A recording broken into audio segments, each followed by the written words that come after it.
All right. Hello, everybody. Welcome back to Miracle Mom and Michael. It's Miracle Mom and Michael. All right. In today's Bible chat, Mom, I want you to go.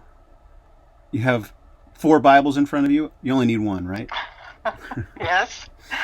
I want you to go to Genesis Okay. chapter. Let's see. Let's try chapter. It's going to be in the Abraham section, so that's a big chunk of Genesis. Yeah. Um, if you can find where Abraham, I wonder if it's when God tells him to sacrifice Isaac. Oh, okay. Let's see. I'm leafing through. So it's going to be after Sodom and Gomorrah because Okay. Isaac was born after that.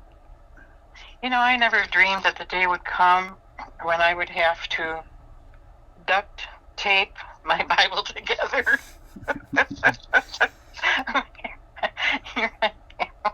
I've had one of those actually. Had to duct tape the spine together because yeah.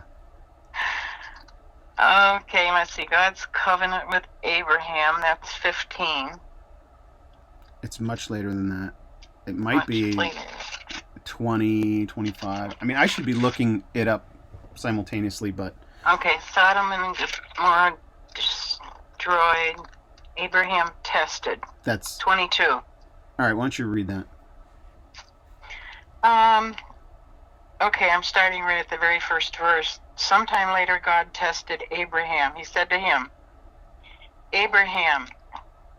"Here I am," he replied. Then God said, "Take your son, your only son, Isaac, whom you love, and go to the region of Moriah. Sacrifice him there as a burnt offering on one of the mountains I will tell you about." Keep going. Yep. Early the next morning, Abraham got up and saddled his donkey. He took with him 2 of his servants and his son Isaac. When he had cut enough wood for the burnt offering, he set out for the place God had told him about. On the 3rd day, Abraham looked up and saw the place in the distance.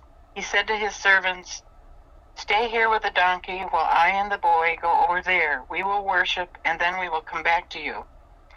Abraham took the wood for the burnt offering and placed it on his son Isaac, and he himself carried the fire and the knife.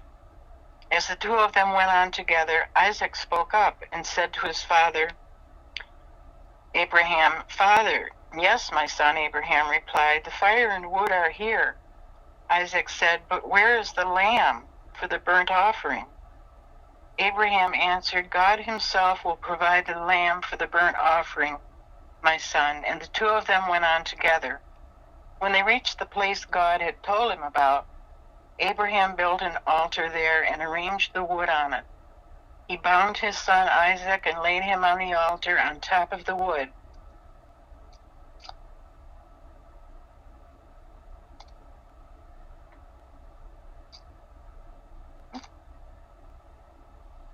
Sorry, I'm crying. When they reached the place God had told him about, he bound his son Isaac and laid him on the altar on top of the wood. Then he reached out his hand and took the knife to slay his son.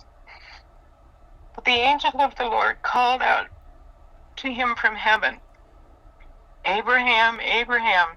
"Here I am," he replied. "Do not lay a hand on the boy," he said.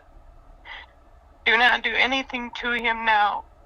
I know that you fear God because you have not withheld from me your son, your only son." Abraham looked up, and there in a thicket he saw a ram caught by its horns. He went over and took the ram and sacrificed it as a burnt offering instead of his son. So Abraham called that place, "The Lord will provide." And to this day it is said, "On the mountain of the Lord it will be provided."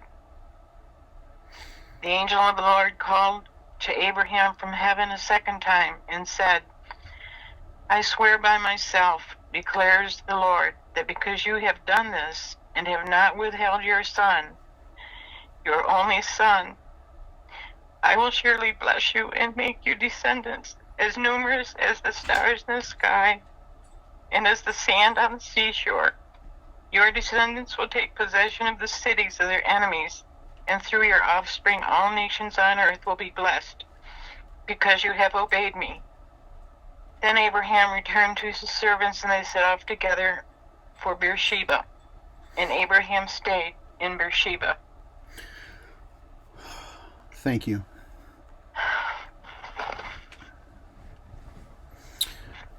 You know why I'm crying. Of course.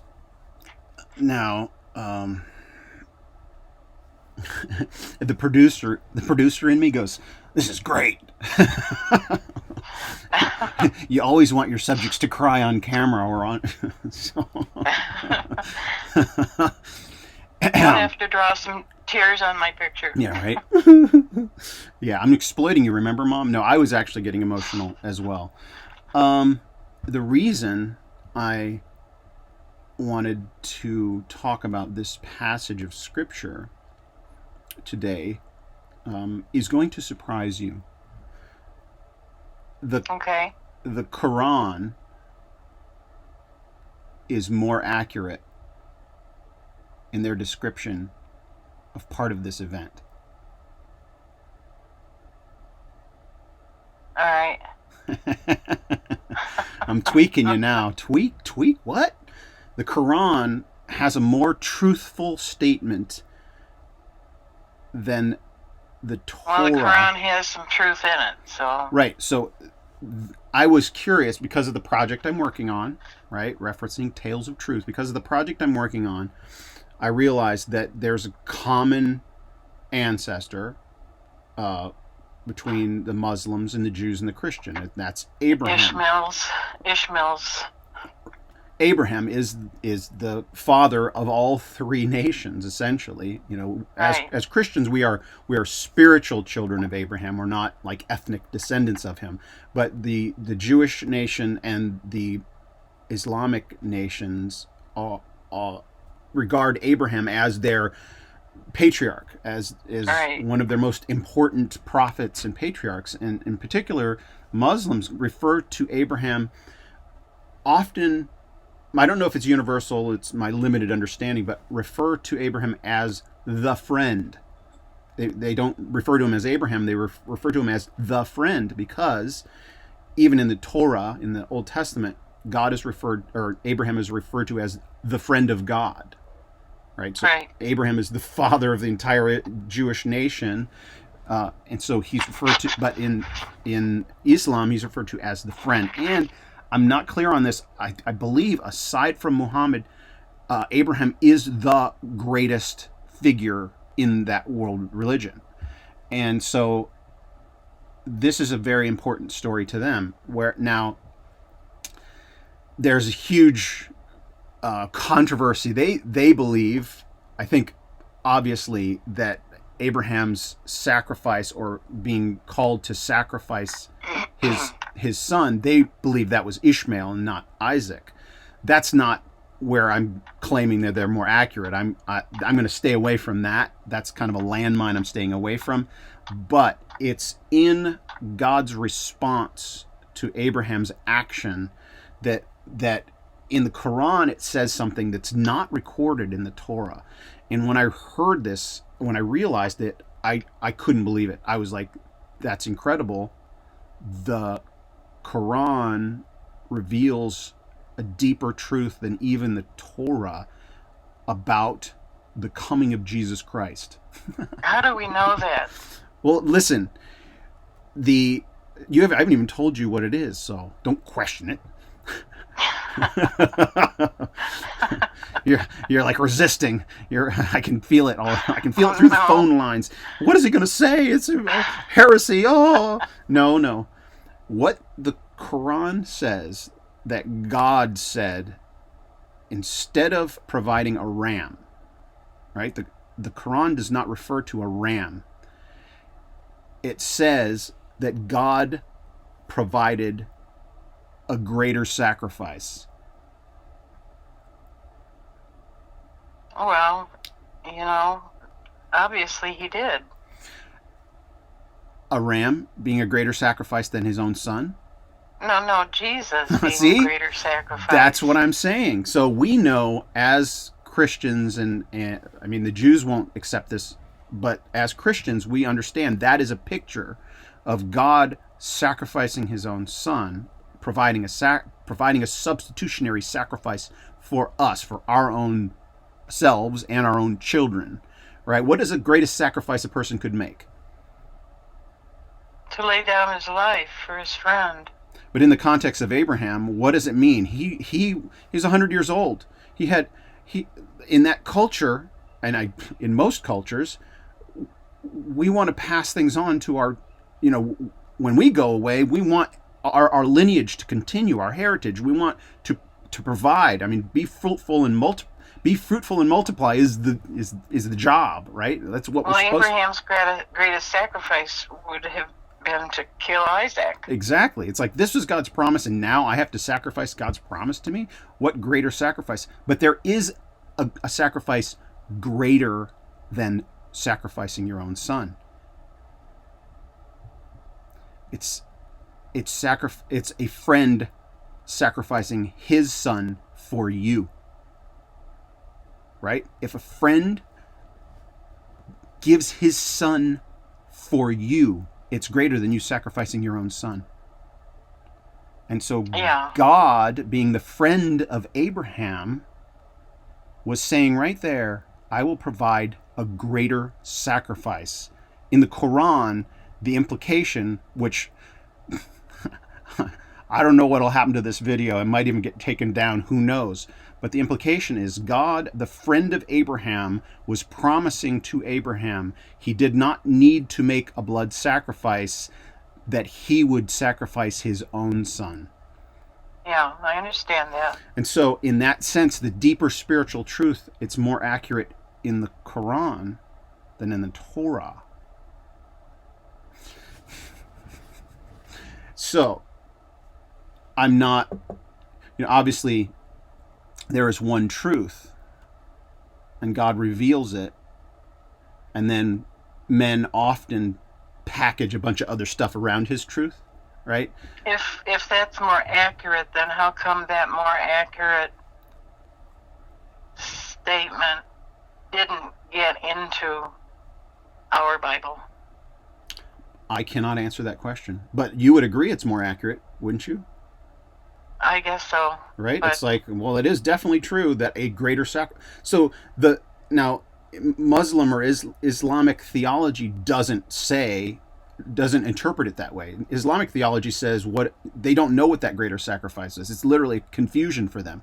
They think there's a couple of different issues they have with this story in their own. Well, they reject Jesus Christ, and that's enough for me. So what they think are potential, there's two arguments about what is meant by a greater sacrifice. One of their arguments is, well, it just meant that was the beginning of the sacrificial system, that a greater sacrifice meant the sacrificial system would come into play. And then another argument, gosh, I'm not remembering the other thing, but even within Islamic scholarship, there's not a consensus, and they're not clear on what it even means. But from our point of view, it's very clear what their scripture means. Like their scripture has some truth interspersed throughout it. I'm sure there's other places in the Quran that there's good, true dictums and things to do that are all right and good, but but for us, from our point of view, we understand the true truths, or the truth more accurately, because we have a greater revelation, and that's obviously hugely controversial for some people, but not at all for you and I, right? Right. And so the danger comes when humans add to the truth and package things on top of it. And every world religion does that. Every world religion has all kinds of traditions and rituals, and especially in Christendom, you've got all these different denominations, and some say this is essential, you have to believe this thing, but it has nothing to do with Jesus, being God. And so we as humans tend to put a bunch of rules in place. But I'm going to close with this. If you have any final thoughts, I have a final thought. I'm going to finish this segment with my final thought. I have a final thought today. Okay, I'm going to let you do your final thought first, and I'm going to do my final thought last. Okay. Go ahead. My final thought is this. If it's true, it isn't new. And if it's new, it isn't true. I like that. It's definitely one to ponder. Yeah, think about it. All right, my final thought is... apply it to Scripture. You're right. My final thought is, I'm going to butcher it, but it's a quote from St. Augustine, or St. Augustine or Augustine. I don't know what the proper pronunciation is. Comment below. Oh, before I give this final thought, if you liked this video, if you thought it was inspiring and entertaining or controversial or could get me into trouble, go ahead and forward it. Send it, click subscribe, click the bell, click like, but most important, share. All right, this quote, it's something like this. In the essentials, we must have unity. In the non-essentials, we can allow diversity. But in all things, charity.